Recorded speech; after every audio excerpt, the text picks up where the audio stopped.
One nation one election जो एक विविधता रही है, क्या अब तक के जो मेनी इलेक्शंस हुए क्या उसने डेमोक्रेसी को कमजोर किया? नहीं। कोई ऐसी स्टडी है? नहीं। वन नेशन वन इलेक्शन इस सरकार का पुनः एक ऐसा ऑब्सेशन है जिसकी जड़ें कहीं नहीं है, सिर्फ इसमें कि डाइग्रेशन हो, कुछ दिन हेडलाइन मैनेजमेंट हो, चर्चा हो, क्योंकि आपके पास इस तरह की कंटिजेंसीज के लिए क्या प्रावधान है, नोबडी नोस। तमाम लोग ऐसे प्रस्तुत कर रहे हैं कि कैबिनेट ने वन नेशन वन इलेक्शन के प्रस्ताव को इस कमिटी, एम्पावर्ड कमिटी के प्रस्ताव को स्वीकार कर लिया। कमाल की बात है साहब, मोदी जी की कैबिनेट है, मैं मेरा मुझको जिसका फलसफा है, तो ये उसके अलावा कोई विकल्प था नहीं। हमारी पार्टी के कुछ मौलिक सवाल थे और हैं।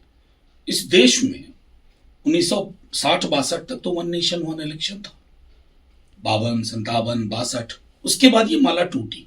ये माला इसलिए टूटी कि जो एक डोमिनेंस था एक पार्टी का, उसको कई क्षेत्रों में चैलेंज होना शुरू हुआ। नॉन कांग्रेस गवर्नमेंट्स फॉर्म हुई कई अक्रॉस मेनी स्टेट्स, तो वो माला, उसकी जो रिदम थी, वो जो चेन था, वो टूट गई।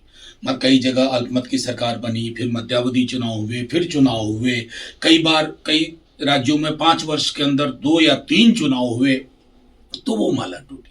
अब इसकी क्या व्यवस्था होगी इसमें, क्योंकि हम तो नहीं जानते हैं मसौदा। 2 चीजें हो सकती हैं, एक पूरे देश में और राज्यों में एक साथ चुनाव हो, और अगर कहीं मान लीजिए उत्तर प्रदेश या मध्य प्रदेश में सरकार किसी की नहीं बनी, या तो आप प्रॉक्सी गवर्नमेंट राज्यपाल राष्ट्रपति के माध्यम से रखिएगा अगले चुनाव तक, या फिर चुनाव होगा।